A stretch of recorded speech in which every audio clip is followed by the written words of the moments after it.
A'udhu billahi minash shaitani rajim. Bismillahir rahmanir rahim. Ndugu watazamaji wa Bicham TV online, ndugu zangu, kuna tukio limetokea katika msikiti wetu huu wa Taqwa Bunjubi, Dar es Salaam.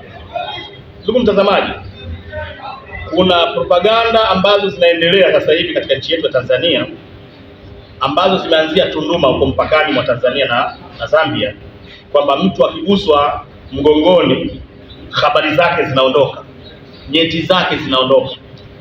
Sasa mambo haya yametoka huko Tunduma yamekuja mpaka Dar es Salaam. Nimeshasikia baadhi ya maeneo tayari yameshaanza kutokea, lakini nimemsikia kamanda mmoja wa polisi anasema mpaka sasa hivi wameshakufa watu 7 ambao wanatuhumiwa kwamba wamegusa watu mabegani. Umeona bwana, wanauawa, kwamba bwana wewe kwa nini umenigusa mimi, anauawa. Sasa ndugu mtazamaji, leo hii imetokea msikitini kwetu Taqwa Bunjubi, Dar es Salaam. Kama unavyojua mtazamaji, kawaida ya swala ya Waislamu, ibada ya Waislamu, swala ukiwa umetangulia, mtu amekutangulia ukaja nyuma, labda umechelewa, basi tuna kawaida, sio la fardhi wala sio lazima. Umeona, sio fardhi wala sio sunna, lakini ilivyozoeleka watu wengi huwashika begani waumini waliokuta wamewahi kuswali ili waunge nao jamaa. Sasa imetokea msikitini bana, kachelewa kijana mmoja, kuja kamkuta kijana mwenzie anaendelea na ibada, ili aunge kijana kama kawaida ya Waislamu, kagusa mgongoni.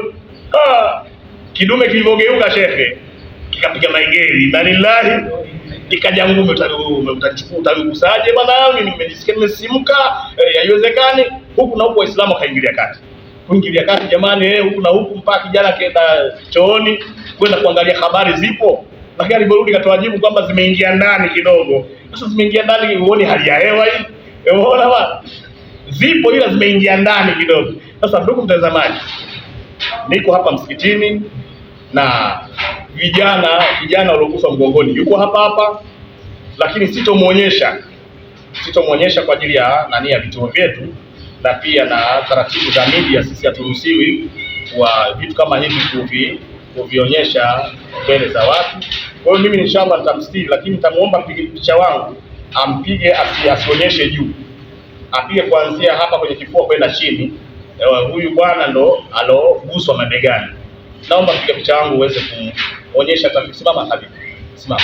Huyu bwana ndo aloguswa mgongoni wakati na swala. Ni muumini mzuri mashaallah, unaona. Lakini natukuhusieni ndugu zangu, tuache imani potofu, tusiingie kwenye majanga. Waislamu tumekuwa tukiambizana, si kila mambo yanayokuja nje huko na yadaka. Wewe ni Muislamu, wewe natabiu millata Ibrahima hanifa.